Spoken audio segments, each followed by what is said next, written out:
Message from across the Rainbow Bridge.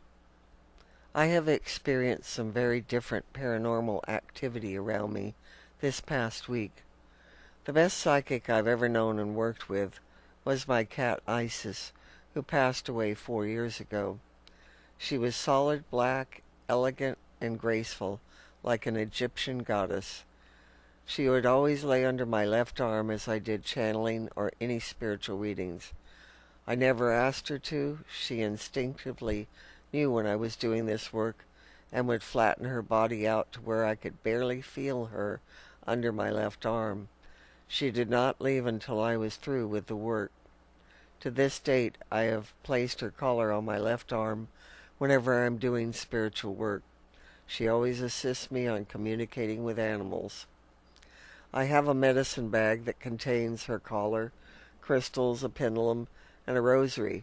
Whenever I'm going to do spiritual readings and channelings, I always grab my medicine bag and put her collar on my left arm. A few nights ago, I started to go to work, and I could not find the medicine bag. It's always in the same location, and it wasn't there. I tore apart everything around me and could not find the medicine bag. I looked 3 different times, and it was not next to me or anywhere near me, neither in my bed nor on the floor. Calling Isis and asking her where her collar was got no response. Normally when I call her name, I instantly find the medicine bag. It was the first time in a long time that I felt a complete void around me.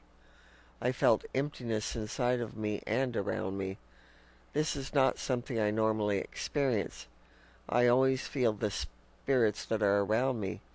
It was a deafening spiritual silence, similar to being in a vacuum. It left me perplexed. The following morning I asked my caregiver, Emma, to locate and look for this bag and told her how I couldn't find it anywhere. She said, "You mean this one?" And she moved the medicine bag 2 inches from my arm. I was not only stunned, but even more perplexed.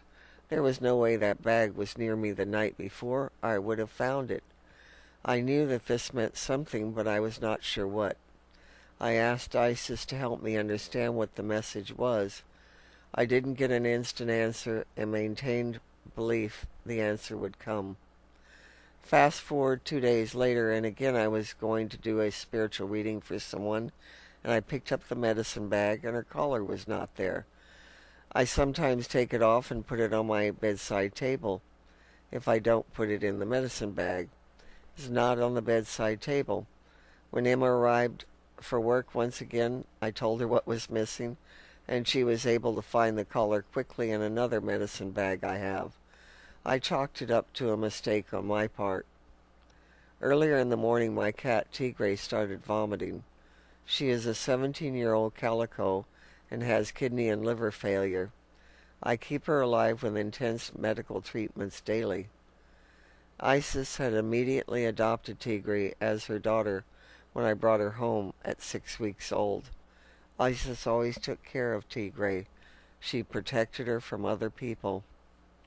I went into a meditation. I received some answers. The disappearance of the medicine bag has to do with Tigray. Isis is letting me know that there is not much time left for Tigray. In her way, she is preparing me. I know there will be an incredible void in my life without Tigray. I've never had an animal live as long as her, and she will be my last pet because of my age and medical condition. I've never lived without a pet, and it's going to be very hard on me. Tigray is such a sweet little thing, and she has struggled with health problems all of her life. She is a tough cookie and fights hard to stay with me. I know that she senses how much I need her. She wants to be physically closer to me at times than she ever wanted to before. I know she does not feel good, and she stays away from me throughout much of the day. At night she just wants to be comforted. Whereas this is not exactly a happy message, I now have some time to process and start saying goodbye to Tigray, which is a blessing. I'm definitely going to do everything I can to make her as happy as possible for the time we have left. It's hard to say how long she will last, but I have to make sure that she is well loved before we are temporarily parted. Isis' message is a strong one that people need to hear and understand. She senses or knows things that are going to start getting more complicated in the world. People are feeling more at a loss about how to proceed in certain areas of their lives. They are experiencing more loneliness and isolation. They have money issues. They are feeling more stressed. And most importantly, people are slowly losing hope. It is important to know others are experiencing the same things. Do not hesitate to ask me for help if you need it. I am certain that Isis will deliver more messages to me very soon. Please pray for my little cat Tigre and for me during this time. Sending love and light to everyone. Cherokee Billie.